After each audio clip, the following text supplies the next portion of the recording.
უკიდურესად შემაშფოთებელია საქართველოში ოქტომბერში ჩატარებული გაყალბებული არჩევნები, რომელსაც შემდგომ რეპრესიული მოქმედებების შემაშფოთებელი ტენდენცია მოყვა, რაც გაყალბებული არჩევნების შედეგია. ქართული ოცნების დე-ფაქტო რეჟიმი თბილისში ეუთოს წინაშე თავისი ნებით აღებულ ვალდებულებებს არღვევს, რომელიც მოითხოვს სამართლიანი და თავისუფალი არჩევნების ჩატარებას და მოქალაქეთა ფუნდამენტური თავისუფლებების დაცვას. შედეგად მას დემოკრატიული ლეგიტიმურობა დაკარგული აქვს. ამიტომ მოვუწოდებ ჩემს კოლეგებს დაჟინებით მოითხოვონ ახალი არჩევნების ჩატარება და უარი თქვან ჩვეულებრივ ურთიერთობებზე ქართული ოცნების დიქტატორულ რეჟიმთან, ვიდრე ისინი არ შეასრულებენ ამ მოთხოვნებს. ფაქტია, რომ დღეს არსებული ქართული ოცნების დელეგაცია არალეგიტიმურია და არ არის არჩეული სამართლიანი და თავისუფალი არჩევნების გზით, როგორც ეს საერთაშორისო დამკვირვებლებმა დაადასტურეს.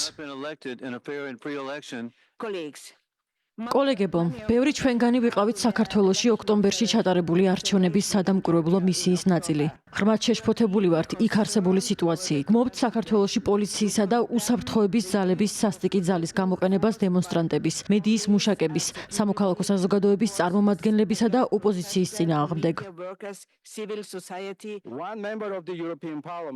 ევროპარლამენტის ერთ-ერთმა წევრმა ასეთი ბრალდებაც კი გააჟღერა. ციტირებ: ეუთო ოდირი იმყოფება ტოტალიტარული რეჟიმის გავლენის ქვეშ, რომელიც არ არის თავისუფალი და სამართლიანი არჩევნების ჩატარებით დაინტერესებული.